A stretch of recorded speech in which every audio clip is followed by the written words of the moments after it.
Today marks 28 years since the bombing of the Alfred P. Murrah Federal Building in Oklahoma City, which remains the largest act of homegrown terrorism in U.S. history.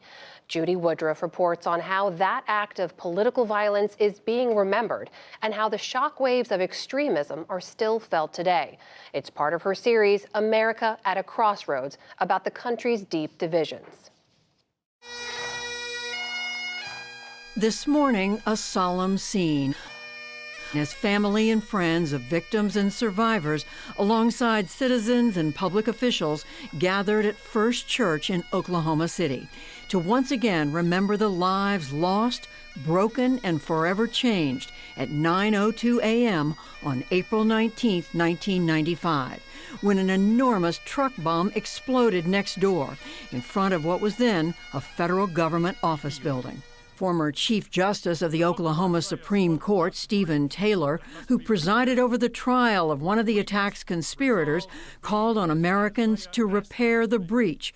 We have an obligation to be good citizens, an obligation to respect democracy, to respect our government, our elections, our law enforcement, and respect for the social contract that we share with other citizens.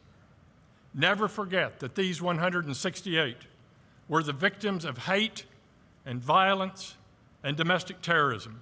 I never did understand how he could think it would be, anybody could think it would be okay to attack people who were trying to serve the public, serve the American citizens, just doing a job to support their families and to help people. How killing innocent people like that, civilians if you will, how that would accomplish anything. But were you aware that there was a body of belief in the country that had these strong anti-government beliefs? No, I was naive and innocent like most people were, I think, and a lot of people still are.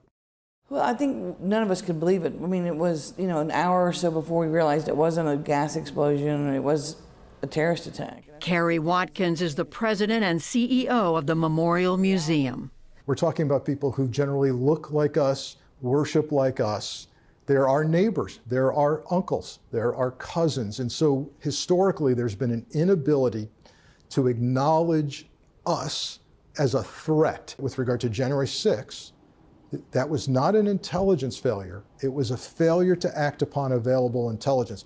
Part of that were legal constrictions, and part of it was no one seemed to acknowledge that Americans could do this to themselves and to our democracy.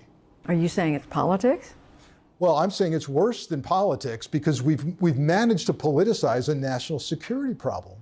Figluzzi points out that the Biden administration has created a national strategy for countering domestic terrorism. But, he argues, Congress needs to act, including finally criminalizing domestic terrorism to give law enforcement more tools to interrupt plots before they're committed. We still, all these years after Oklahoma City, do not have a crime against domestic terrorism. We don't have a law on the federal books against domestic terrorism.